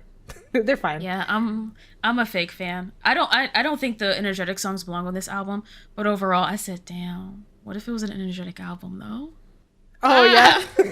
Yeah, because even an album they put out a few years ago, I don't know what it's called, it's yellow. It's a little wistful, but it has like moments where you just hear and I'm like, yeah. Give me some funky noise in there too. That's okay, you can miss that. Yeah. That's a right of yours you have as a human. Well, thank you, Azalea. Of course. Do you want to talk about your song? Yeah, my last song. Oh my god, we've made it. So my next song is Glimmer by, pardon me, TURQUOISEDEATH and VMR Robotic. Bless. Vroom Robotic. The only person that I've ever really listened to before this is TURQUOISEDEATH. They have a really great album released last year. Y'all should listen to it if you also kind of vibe with like Camellia, like I mentioned earlier today. Good drum and bass beats on there. What do they call it? Breakbeat? D&B? Breakcore? Whatever the fuck they call it. Yeah, another core term. Breakbeat and breakcore are related. Then you have D&B. If you like any of those things, and I mean if you like nightcore, get into that TURQUOISEDEATH. Yeah. Exactly. It's good shit. This is the kind of shit that I really like listening to. It pumps me up, makes me happy. It's like a sugar rush is how I feel when I listen to it. So yeah, really good. I was pleasantly surprised to see that they did something this year, because I was like, I know I just got a whole album last year, but like, please? And I got this little song and it's really fun. I enjoy it. Nice. Yeah, I mean it's exactly what we say. It's just nice DMB. Nice DMB. Makes you feel young. Love DMB. Yeah. So let's talk about 21 Pilots. I was a little ashamed when I put this on the doc, I'll be honest. Because I don't like the associations that 21 Pilots has. Yeah. They have a rough one. I've started believing now. Has there ever been a band, a musical act that was so wholly a fandom band? Yes. So 21 Pilots, just like a little introduction to those unaware. 21 Pilots, just like their early music, it's that kind of like white boy rap, where it's a little bit spoken word, not quite rapping, but like you could call it rapping. Tyler Joseph, who is one half of 21 Pilots, often pulls out a ukulele. It's really, really unfortunate shit sometimes, but I do like it. I like their early stuff. I've liked it all. But yeah, the fandom shit. They decided to put lore into their music very early on. Again, I think Tyler Joseph may write most of their music, and a lot of it is that ham-fisted, just I'm writing on a page and then I'm putting it into the mic music that we talked about earlier. That's not very good. And so it's that. But I will say that for two people, 21 Pilots has very interesting production. The way they use like synths and shit to create very full songs is very fun and interesting. Besides the point, blase blase. A few years ago, they put out the album Trench, which is universally, I'm going to say, their best album. I think it is lyrically good. I think it sounds good. Just a little background info, because this is something that I tend to care about. Trench had a decent amount of collaborations with Paul Meany, who is a producer and I think now the only member of the band Mute Math. He does really interesting, amazing work on songs. And he collabed with Tyler Joseph on a good half of Trench. And then that was it. They put out another album. Paul Meany wasn't on it, if I remember correctly. This album that just came out, what's it called? Clancy is the bitch. Clancy. Thank you. It is the man Clancy. Clancy came out and Paul Meany is back. It is a return to Trench. It is a continuation of that storyline. Please don't fucking ask me about 21 Pilots lore. I could not. I don't. Go to tumblr.com and type in Clancy and just fucking follow that. Go to tumblr.com and you'll find a bunch of blogs that have existed and have been thriving since 2009 talking about it. It's like that bitch from Detroit Become Human. Oh, Clancy Brown, who plays the cop, Mr. Krabs. Mr. Krabs. Wow, you went you walked a strange path to get there. Oh, it's so funny to hear that Mr. Crab voice. Yes, Connor, what the fuck are you doing?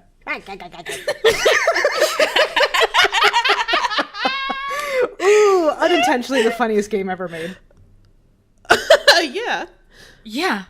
That's exactly it. Thanks, David. Where was I? Oh, right. Paul Meany came back to work on this album, and even though I think it's pretty noticeable, but beyond that, this album is halfway amazing. And that's also why I was a little hesitant to add it, because I think half of the album is very good, and the other half of the album is kind of the same old 21 Pilots stuff that is a little bit irritating to consume. I did not listen to the full album, but I've watched reviews of it, and that's also what I've heard. Not necessarily in those words, but I've heard that a lot of people are 50-50 on it exactly, which is so interesting.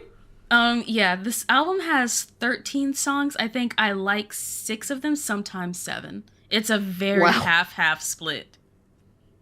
But I would also say that outside of Trench, which I like, I'd say pretty much every song on that tends to be 21 Pilots, because eventually you will get something that's a little bit irritating, either in the lyrics or in the production. Like, for example, one of the singles that I have mentioned, I listen to these songs a lot, so I can't remember which one it is. I think Next Semester.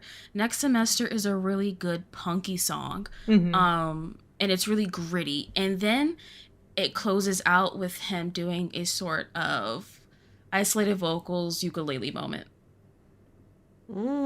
I can't convince anybody. It's rough. That sentence you just said, rough. The sentence is off-putting. I can't work with that. For sure. It works on the song, but... It works on the song, but it's a hard sell. But overall, I do think half of this album is very good.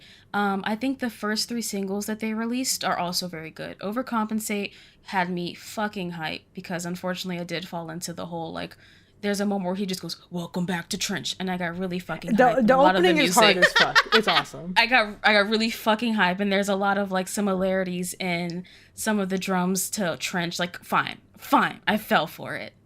Next Semester and Backslide also pretty good. Those are the 3 singles, and like I would easily recommend the 3 singles for sure. Can I say I was shocked that those songs were good. Yes, 21 Pilots can make good music. They can. And I think if you take out the lyricism and just talk about production and making music, they are both Tyler Joseph and Josh Dunn. He does the drums, and they both do a variety of instruments. He go crazy on them fucking drums. They make amazing music. It is simply sometimes the choices that feel very personal with where they go in a song and the lyrics that I think get people caught up. Yeah, I would agree. It's sometimes hard to listen to their music because of all the lore shit. And if you like that, I am sincerely happy and a little jealous of you, because it does prevent me from enjoying some things, because I listen to it and there's certain lyrics where you could interpret them in any number of ways, but every single time I have to wonder, this is just fucking lore shit that I don't care about. Like, I do Right. not care, and nothing can make me care at this point. And I Right. say this as someone who also listened to 21 Pilots when I was a tween on Tumblr.com. That's how I fucking found out about them. And it's kind of my issue with Overcompensate, and also I do sometimes have trouble with the rapping. Oh yes, The rapping's almost. Yes, and Tyler Joseph doesn't have a lot of bass in his voice. No. And he's not a rapper, and so it's And yet he insists. he insists on it. He does insist. It's almost as if you, like, crazily enough, took Eminem and separated him from Black influence. Just Yeah. a slightly whiny, high pitched. I'm talking real fast into the mic about my depression. Yeah, significantly more removed from trauma and horrorcore. Horrorcore rap music. Yeah, it's I think a huge part of the reason I have trouble with the rapping is I feel like there's other songs they've done in the past, like very early on, like Car Radio and stuff, where it's a little bit more on the talk singing scale of rapping. And I think that actually suits his voice pretty well. Like, he's not a vocalist by any means, but because they have such a punk energy, his vocals do work. And then he'll get into this kind of lyrical miracle rapper shit where it's like, oh, I'm going fast and a lot of the things rhyme, and I hate it. I wish Overcompensate is so good in so many ways, but there is a significant portion of that in this song that prevents me from really getting to love it. Which is yes, absolutely. Tragic. Absolutely. I am, speaking of, like, when the rapping sort of shifted, I'd say it was very clearly on Blurry Face, that album. And there's a song, Heavy Dirty Soul. Heavy Dirty Soul, I think you could easily say is one of their worst songs because of the rapping, but I like it, and it has really built up my tolerance. Okay, that's fair. That's fair. And that's 21 Pilots. You like them a little bit, keep listening, build up that tolerance, and you may get there. Okay. If anything, listen to Trench from like 4, 5, maybe 6 years ago, and then listen to, like, find a good 4 songs on Clancy, and it'll be okay. It'll be okay. If anything, listen to the collab album between 21 Pilots and Mute Math. Mute Math came in and remixed all their songs, and they performed it together, and it's very good. Because again, I think their production is only enhanced with a third person. I mean, yeah, we already said it, but the opening to Overcompensate rips fucking ass. It fucking goes. So yeah, I was a little embarrassed to put this on the list, and if I'm being honest, I did take it off. Yeah, girl. I felt judged by no one other than myself. Because we had not Literally, said that was anything. all on you. We had not said anything. No, nobody said anything to me. No one made me feel any kind of way other than myself. no, we were nice. But there it is. Lotus, it is your turn to close out this beautiful episode. Hey, sorry folks, this is a long one now because I've been allowed to talk about this. No one tried to stop me. So we're gonna talk about Porter Robinson's new album, Smile! ! Uppercase D.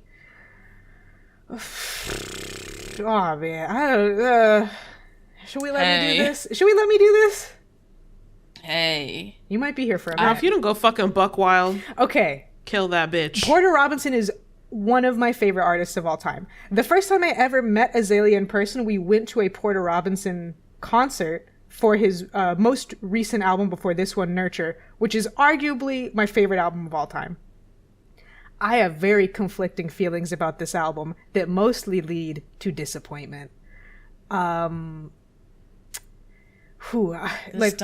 don't sound like no Nurture. It doesn't sound like Nurture, but I personally don't mind. This is kind of the weird thing that when there's artists with a big fandom like a 21 Pilots, like a Porter Robinson, a new album comes out, people don't like it, they'll say, well, you just don't like this new sound. But Porter always does that. You know, the sound between his albums has always been different. I don't mind the sound at all. This kind of annoying, terminally online alt pop music, I do like it, but there's other problems going on. I also do think that the difference between his first and second albums is relatively small, and then the difference between Nurture and this is enormous. This is just a pop rock album, and I know that Porter has said like it was originally supposed to be completely vapid trash party music with no further meaning, and you can tell. But thankfully he did put like deeper thought into it, I guess because he couldn't stop himself, and like thank God. It's the most interesting stuff on the album by far occurs lyrically. The sound is fine, but it's not something I haven't heard before. Where like Porter's first album, Worlds, and his first big single, Language, weren't necessarily a new thing in EDM, electronic dance music, but I mean the fucking impact on EDM for decades and all of EDM's like spin-offs was insane. And some of the people that Porter inspired in one way or another went on to do their own things, and especially people who are inspired by the same people Porter is, like people who are inspired by Skrillex and stuff, and they've all like made their new cool and interesting sound.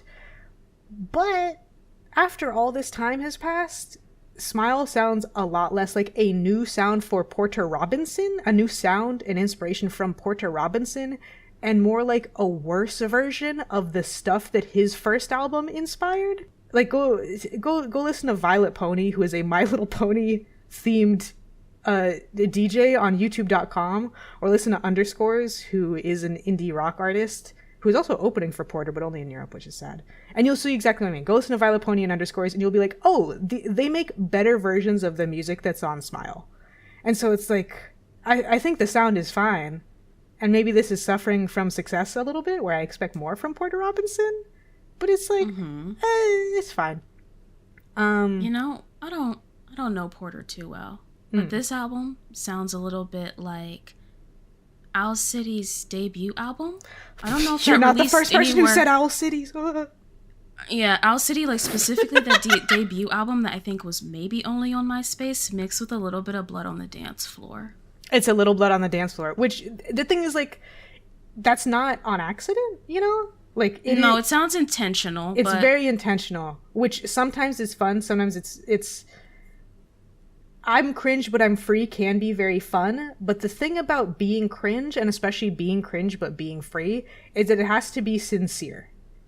And the problem with this is that, like, you know, he does a lot of this album is about the struggles of being a celebrity. Genuinely having people whose income depends on you being successful, having fans who look up to you, and kind of what we were talking about with Chappell Rowan earlier, people who would have killed themselves without your music, and having them say that to your face, and all of that stuff.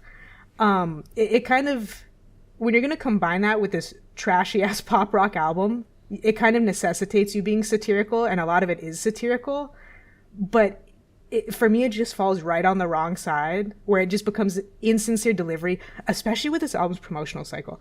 I fucking hate the marketing for this album so deeply, because cringiness requires sincerity. Otherwise, you're just making fun of people for being embarrassingly sincere. And to me, it falls on the line of making fun of people who are into this embarrassingly sincere kind of shit. Yikes. And That's just a big tough. yikes. For me, it's a big yikes. I don't like it, especially with the lead single "Knock Yourself Out" XD. You know, maybe it says it all, but even just like watching the music video, it's like, oh god, whatever. And he's doing the like double irony kind of thing of like, haha, I'm exactly what you say I am, but I'm not, and like I'm also have a serious message. And I just don't think any of it lands like consistently. And I think I've talked to Azalea about this personally with his album Nurture. Probably Porter's best skill as a musician is not necessarily tied to the music, and it's just like how good he is at conjuring intense emotion and sentimental feelings, which is in direct conflict with the majority of this album, which is so obnoxiously irony-pilled that it threatens the honesty of the more difficult themes, the genuinely soul-bearing lyrics about intense things like wanting to kill yourself because people depend on you and it's hard, and also how you're afraid that people won't like you, especially as a celebrity.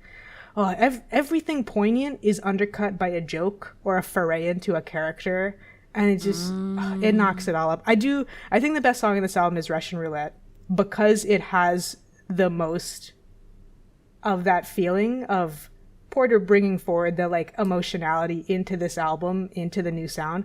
But it still cuts it off like twice with a joke about that infamous Pitchfork review where instead of reviewing it, they just posted a video of a monkey peeing into his own mouth. And then it has this big emotional part where like Porter basically realizes that he wants to live and talks about all the things he wants to do in his life that make life worth living. And then at the end, it's a regular kind of ending breakdown to a song. And there's a robotic voice that's like, the beat shift indicates that this is the end of the song. Boo. Girl. And then like bippity boppity. I heard that shit today. Oh, it's so hard. And I said, what the fuck? Girl, why can't you land the plane? The landing gear was out. Autopilot was on. And then at the end, it does the kind of the only cheeky fun part, which is the robot voice saying, don't kill yourself, you idiot. That's actually like kind of fun and funny, but it's preceded by like 20 seconds of this horse shit. And so like, I think Russian Roulette is the best song and also perfectly encapsulates everything wrong with the album. There's so many songs on this album that are just fucking annoying. Kitsune Maison Freestyle, I never want to listen to again. So, it's tough because I really am a huge fan of Porter Robinson. So, yeah. We'll see. Very sad. You know, and it doesn't seem like this is an album that's going to grow on you either. I think it may be what it is. It may be what it is, but hey, if all the people who are fucking fighting in the comments or the forums or Rate Your Music or whatever about how Porter changes his sound every album, hopefully they are right and something changes between this album and the next one. It appears that the album's doing very well and he's going to be totally successful. So thankfully it's assuaged his fears that he presents on the album, at least a little bit, maybe. And hopefully we'll get another one.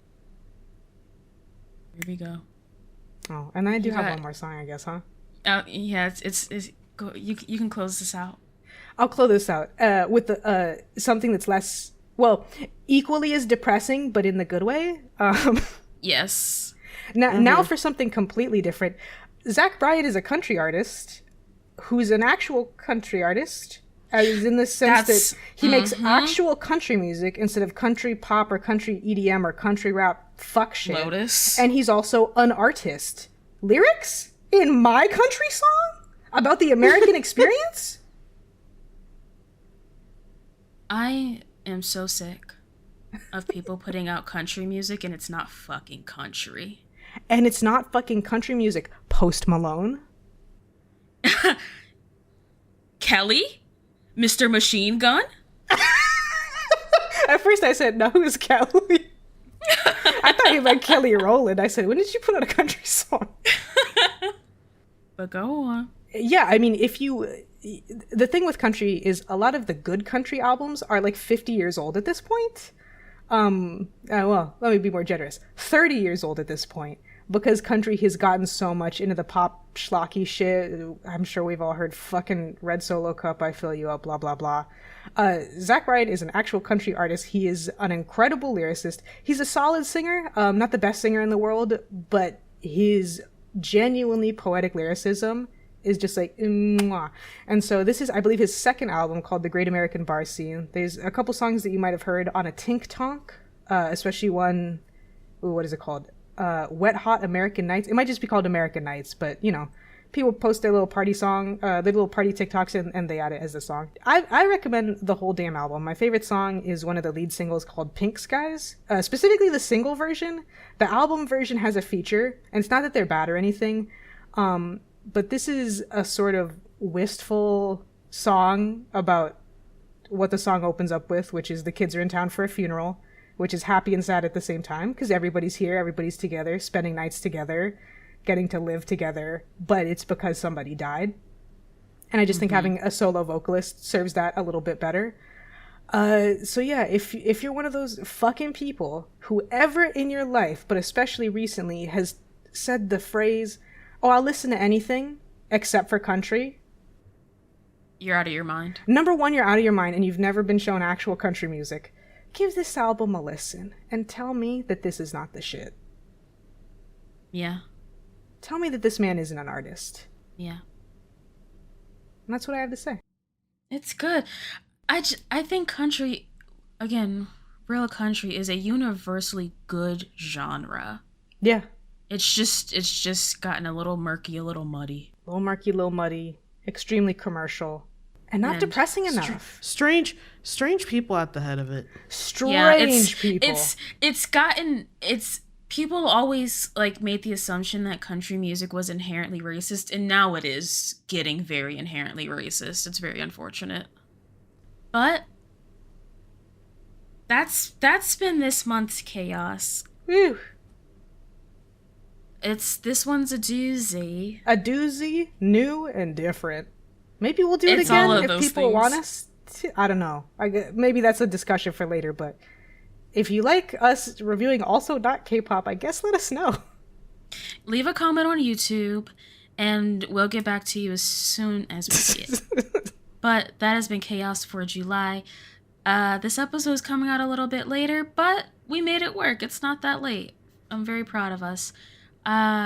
If you want to find me, I'm sure you can type in at Danny Lavangela into the Google search bar, and you'll see a few pages pop up, and they're probably me.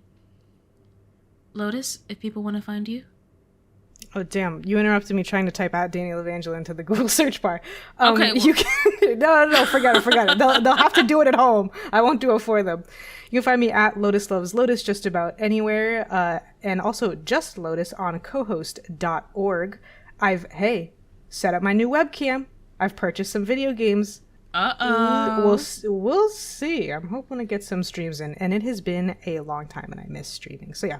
Hope to see me soon, folks. Oh, and read my thing I just wrote about tech of all things. Go over to the Press Pedals Patreon and you can read a whole essay about Tekken. That's a video game. Yeah, that's almost 3,000 words that I felt like saying about Tekken because they announced Heihachi is back. This game has only been out for 6 months. What the fuck? That's the whole thing. Yeah, that was a little crazy. Hey. Yeah, couldn't milk it for longer. No. Okay. Azalea, would you like people to find you, or would you like to just be here on this podcast? Oh, I'm nowhere. If you want to find Azalea, come back at the end of the year when we do our top songs of the year, and that's where you'll Don't find expect her. it. Oh. Send smoke We'll signals. see. Scatter We'll see. some bones. Exactly. Scatter some poems. Find you a depressed lesbian to lure her out with, and Azalea will be there. Write a big old SOS on the beach, and maybe I'll come over. A crisp Dr. Pepper. Oh, well then I'll be there in no, This is no time. in your pentagram. A crisp Dr. Pepper, a depressed lesbian. I'll be there in no time. Oh, yeah. Thank you for hanging out with us. We will probably see you next month for August. Probably. We'll see you some way or another. Yeah. We'll see you sometime. Or another. I'm gonna find you. I'm gonna get you. get you. Anyways. Bye. Bye. Heh.